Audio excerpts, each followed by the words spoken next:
Buenas noches. Vamos a rezar. Ave María, gracia plena, Dominus tecum, benedicta tu in mulieribus, et benedictus fructus ventris tui, Iesus. Santa Maria, Mater Dei, ora pro nobis peccatoribus, nunc et in hora mortis nostrae. Amén. Os he dejado mucho tiempo sin editar ningún vídeo, lo siento. A ver, no quisiera hablar de política para nada, ¿sí? Ni nada de esto, aunque el ambiente está como está. Quería hablar más bien de las escrituras, sí, que es lo que a mí personalmente me fascina y me resulta apasionante, arrebatador, ¿no? Dice el Evangelio según San Lucas, en el capítulo 6, versículo 4, dice que Jesús entró en la sinagoga según su costumbre, dice, entró en la sinagoga de Cafarnaún y le dejaron a leer, ¿sí? Y le pasaron el libro del rollo, ¿sí? Del Shefer, del profeta Isaías, y él, desenrollándolo, encontró el pasaje del capítulo 61 que dice: el Espíritu del Señor está sobre mí, porque Él me ha ungido para anunciar a los pobres la buena nueva. Me ha enviado a proclamar la liberación a los cautivos y la vista a los ciegos, para dar la libertad a los oprimidos y proclamar un año de gracia del Señor.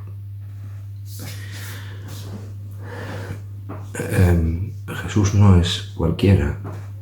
En el pasaje del Evangelio encontramos que hace la deferencia de que pudiera salir a leer y explicar las Escrituras. Es un rabí. Y Jesús lee en hebreo, ¿sí? Las Escrituras santas. La palabra revelada por Dios, ¿sí? Lo lee en hebreo, ¿sí? En el Nuevo Testamento encontramos que hay palabras que en principio no tendríamos por qué conocer. Las hemos conocido a través de la evangelización, de la historia. Pueblos que no somos judíos, no somos israelíes, ¿sí? No somos gentiles, por decir así, ¿sí? No somos judíos. Palabras como rabí, sábado, pascua, piedra, kefá, Satanás, Gehenna, amén, Hosana, aleluya, Belzebú, sinagoga. Son palabras que no son de nuestra cultura, son de otra cultura, ¿sí? Una cultura distinta. Pero con el paso de los siglos y millones de personas que han ido leyendo una y otra vez, desde hace años y años y años, la Sagrada Escritura, te das cuenta de que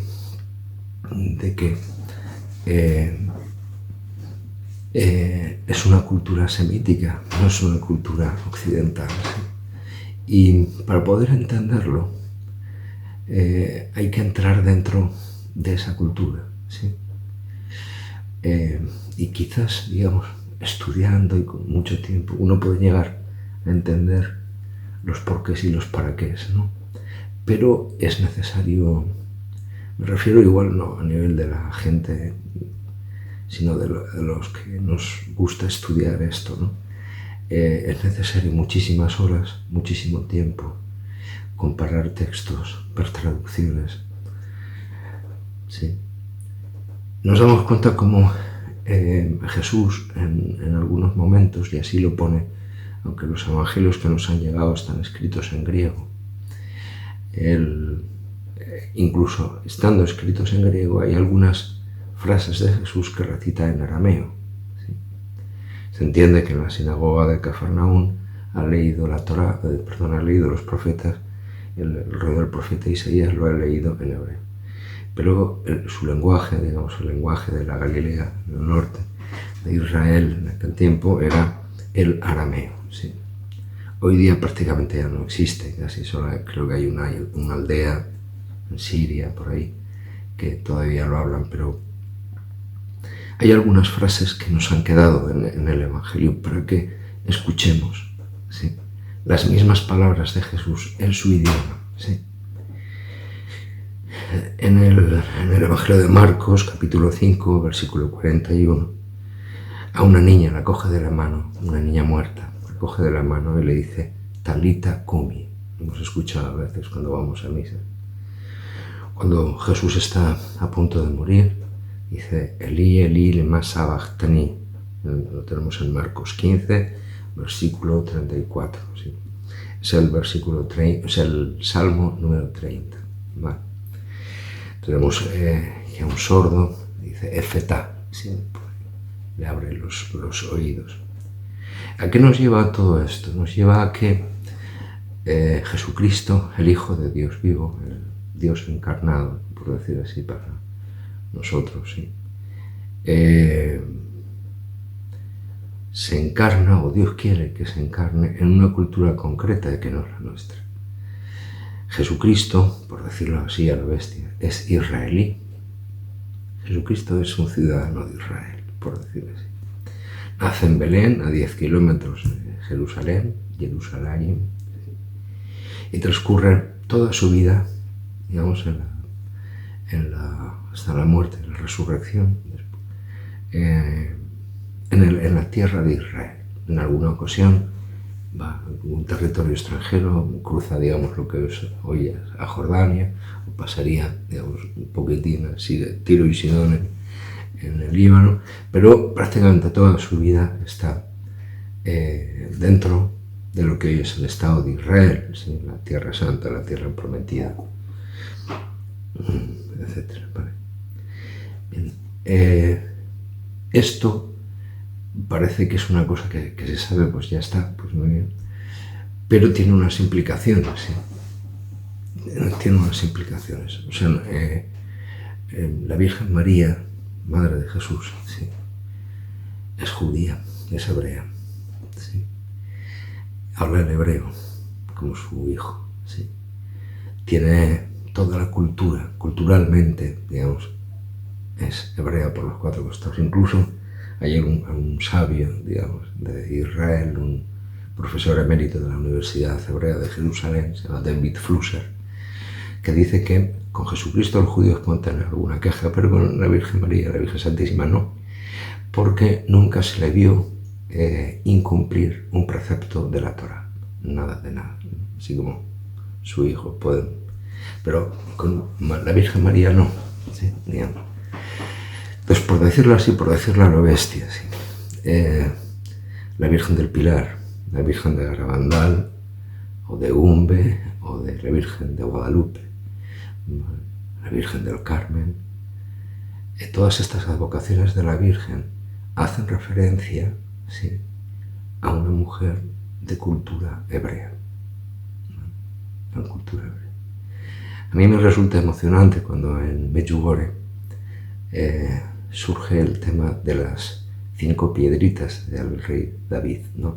El muchacho David, cuenta la escritura, que lleva 5 piedritas, 5 piedras, 5 cantos rodados en un río, en el zurrón, para hacer frente a Goliat, ¿vale? Eso solo se le puede ocurrir a alguien que tenga un conocimiento muy profundo de las escrituras. Si uno lee el Magnificat, es un canto de la Virgen María en el Evangelio de Lucas, te das cuenta cómo va poniendo frases de la escritura, una por aquí, otra, y se traba, digamos, un texto hecho a base de citas de la Biblia, citas de la escritura, ¿vale? Es impresionante, es absolutamente impresionante, ¿vale? Es algo que, aunque lo sepamos, ¿vale?, intelectualmente, no nos alcanza para ver toda la dimensión que tiene, ¿sí?, toda la dimensión que tiene, ¿vale? Por decirlo, os cuento una anécdota, ¿sí? Durante la Segunda Guerra Mundial, en la Alemania nazi, Hitler prohibió un versículo del Evangelio de San Juan en las Biblias que se editaron en su tiempo. Es el capítulo 4 del Evangelio según San Juan, versículo 22. Un diálogo entre Jesús y la samaritana, donde Jesús le dice a la samaritana por qué le dice exactamente, por qué la salvación viene de los judíos. Ese versículo Hitler no lo podía soportar y entonces manda que ese versículo se suprima de las Biblias de aquel tiempo, ¿vale? Pero lo cierto es que nos guste, lo entendamos o no entendamos, nos guste o no, la salvación viene de los judíos, ciertamente. Digo judío en concreto, ¿vale? Viene de los judíos. Hay que tener en cuenta, para poder entender todo esto, ¿sí?, que Jesús no es que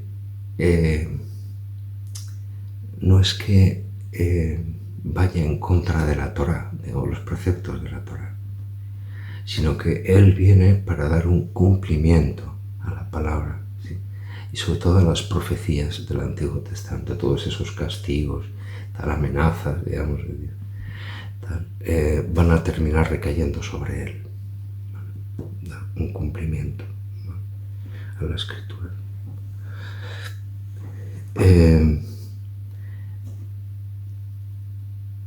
Un judío, digamos un israelí, ¿vale?, tiene plena conciencia, ¿sí?, de ser el pueblo elegido de Dios. Y en cierto sentido tiene razón, ¿vale?, porque así lo han vivido siempre desde hace 5.000 años, ¿vale? Lo han vivido siempre, sí.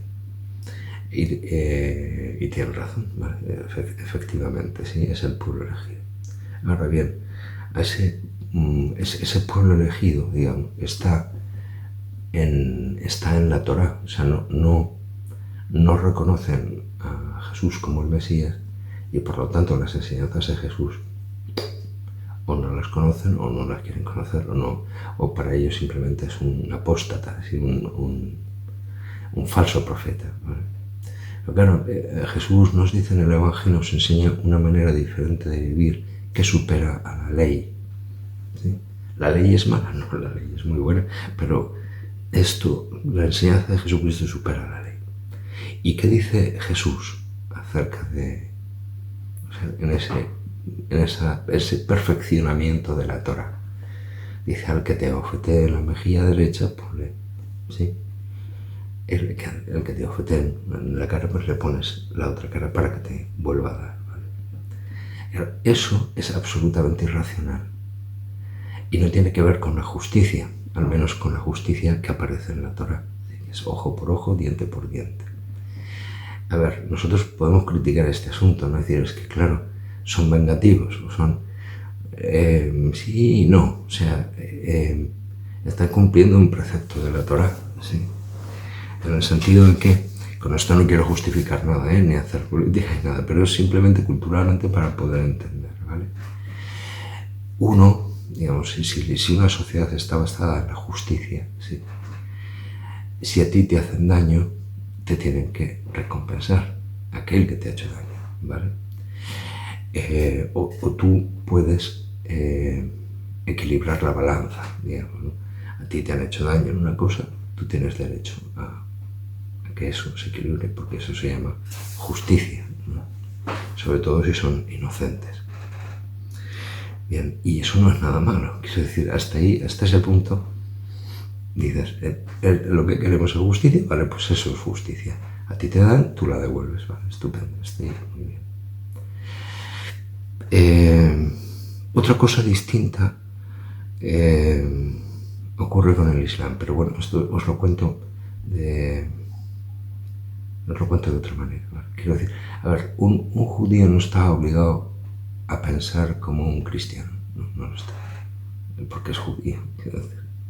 Entonces, los cristianos sí que podemos, con la gracia de Dios, llegar a entender el tema de ser víctimas de otro y perdonar, no exigir justicia o venganza, ¿no? por decir así, ¿no? Un judío no. El judío es que si tú le das, él te dará. O sea, esto es así. El Islam es otra cosa distinta, pero os lo explico. Veréis, es el concepto tribal, ¿no? O sea, vamos a poner un ejemplo, ¿vale? Imagínate un pueblecito, donde sea, un pueblecito aislado, en Argentina, Estados Unidos. ¿Os acordáis de aquella serie de Twin Peaks? Un pueblecito pequeño. ¿Quién mató a Laura Palmer? Bueno, pues un pueblecito pequeño, ¿sí? Donde todos se conocen, ¿vale? Entonces hay una especie de hermandad que está entre la envidia, el chisme y la fraternidad, digamos, de eso. El concepto de mi pueblecito, con mis pequeñas basuritas y todo. Tienen sus cantos tribales que identifican a su pueblecito. Ocurre a veces, ¿no?, que en los grupos, sociológicamente, en los grupos, en las naciones o en regiones, ¿no?, hay ese sentimiento primitivo, ¿no?, de pertenencia a un grupo concreto, por lo general reducido, y que tiene sus propias tradiciones, sus propias... Bueno. Y el peligro está, digamos, en que ese pueblecito piense que son más que los demás, que se pongan por encima, en la sublimación de su locura, se van por encima de los demás, ¿no? Claro, no le puedes pedir a un musulmán que piense como un cristiano porque no piensa como un cristiano, ¿sí? El Islam es una religión, no es una religión de paz, es una religión de invasión, ¿sí? No hay un islamismo moderado, no existe. O sea, esto no es así, ¿no? Ellos siempre te verán como alguien inferior si no perteneces a su tal. Y intentarán que te conviertas, y si no, te matarán. Esto es así, ¿no? Pero siempre ha sido así. Quiero decir que es que no tiene más. Pero eso responde a una mentalidad primitiva, ¿sí? No tiene que ver, digamos, a lo largo de la historia se fue creando el concepto no de Europa, digamos, sino de cristiandad, ¿no? En ese concepto de cristiandad, ese concepto de cristiandad colaboró muchísimo a la evolución de las ideas, sobre todo hasta la Revolución Francesa.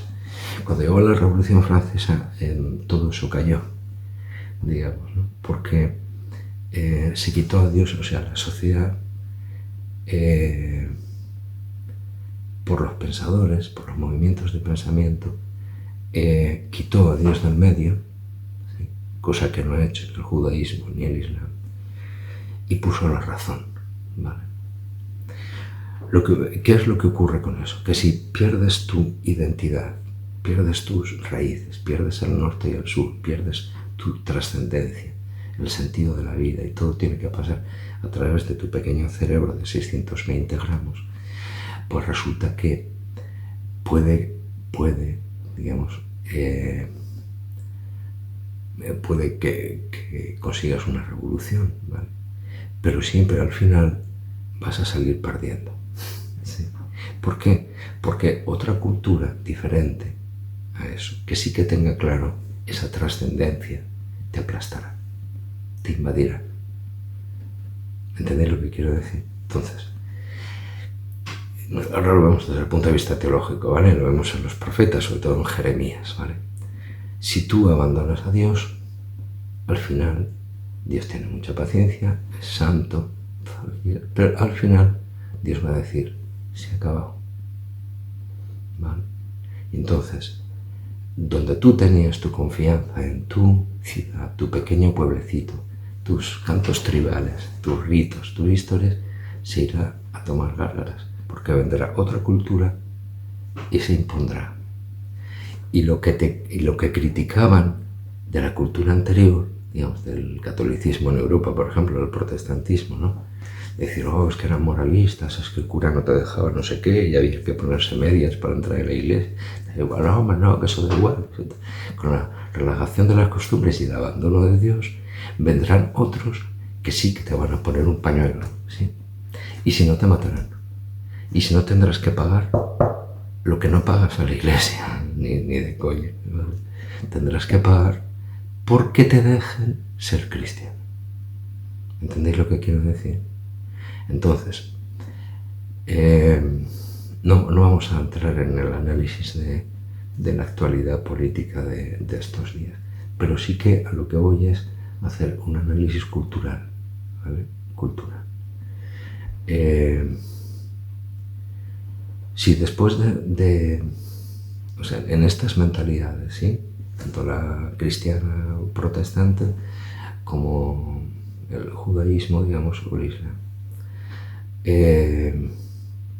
si a ti te dan la posibilidad de hacer la paz con otro pueblo vecino, con el vecino de al lado, y tú no quieres la paz, quieres destruir al otro, pues entonces está muy difícil, ¿vale? Está muy difícil. Porque nadie quiere un vecino incómodo, nadie lo quiere, ¿vale? O sea, no puedes vivir con alguien en la puerta de al lado que su objetivo máximo en la vida es darte muerte a ti, acabar contigo. Es que eso no es vecindad, eso es estar siempre alerta. No es una manera de vivir, ¿entendéis lo que quiero decir?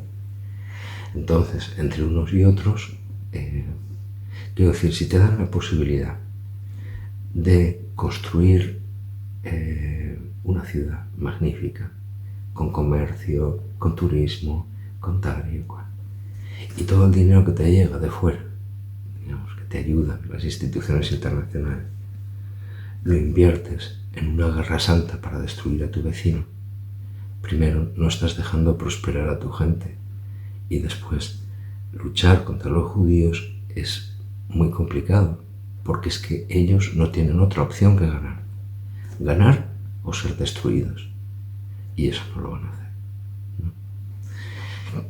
No pueden perder ninguna guerra, ¿vale?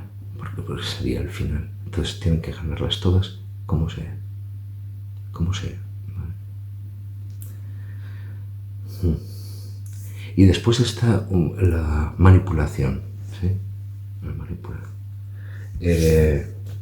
Todo eso está como muy estudiado, ¿no? La manipulación de masas a través de medios de comunicación, de eslóganes, todo está como muy preparado, ¿vale?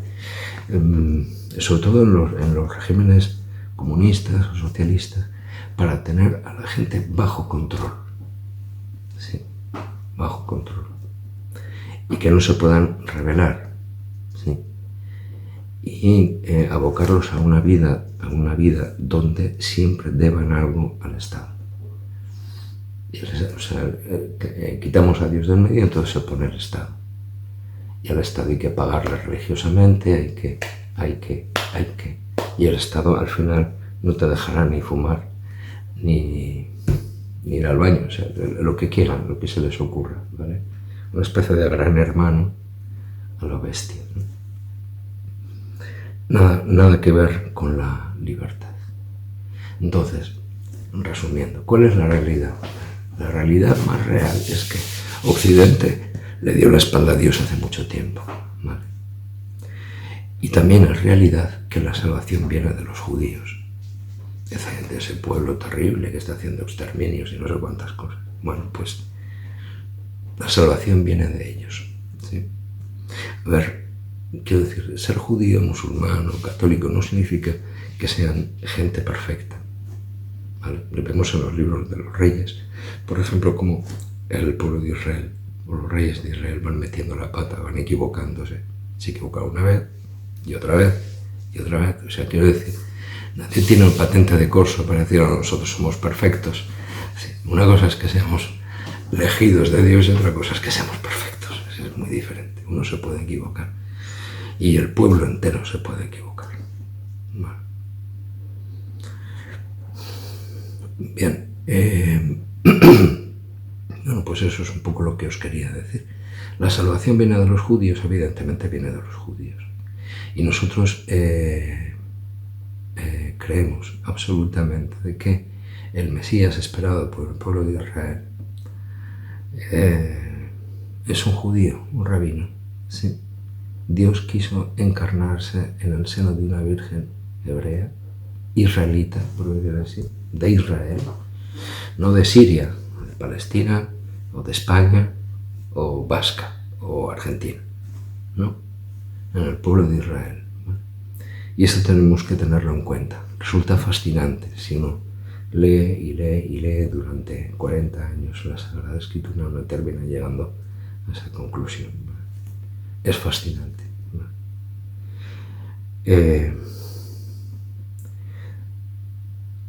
Hay una cosa que dice el Evangelio, con esto termino, ¿no? De que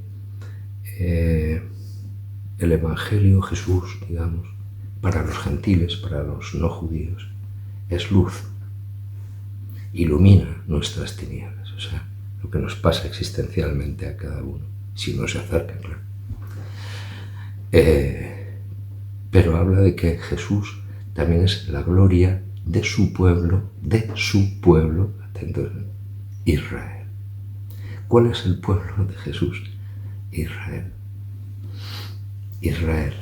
Nosotros somos, como dice San Pablo, un injerto en el olivo que es Israel. ¿Vale? La Iglesia es un injerto que se le ha hecho al olivo de Israel. ¿Vale? O sea, somos coherederos del pueblo santo en la luz. Ese pueblo santo es Israel. Sí, esta es la cosa. Entonces es por centrar las cosas. Hitler se equivocó. La salvación viene de los judíos, sí, evidentemente. Es así. Y es la verdad. Le gusta a quien le guste, a quien no le guste, pues que no le guste, pero es así. ¿Vale? La Iglesia es un invento judío, por entendernos así. ¿Vale? Los obispos llevan la kippah, llevan el gorrito que llevan todos los judíos en el monte del templo, todos los judíos en todo el mundo, la kippah, por algo, ¿sí? Y todas nuestras raíces, digamos, en la liturgia, son judías. Recitamos los salmos, conocemos a los profetas, ¿sí? Leemos la Torá, ¿no? Leemos también a San Pablo, como no, los Hechos de los Apóstoles, el Apocalipsis, las cartas apostólicas, pero básicamente nuestro tronco, nuestra raíz es esa, ¿vale? No reconocer esto es una herejía condenada por la Iglesia que se llama marcionismo. Hubo un sacerdote católico que se llamaba Marción, que decía que con el Nuevo Testamento sobraba, o sea, que no hacía falta ya el Antiguo Testamento para nada. Pero el problema es que si no son superficiales, pero si uno se lo toma en serio, quiere profundizar en esto, te das cuenta que sin las raíces judías no se puede explicar a Jesucristo, no se puede. La Virgen que se aparece en Medjugorje, o en Lourdes, o en Fátima, o en el Pilar, es judía.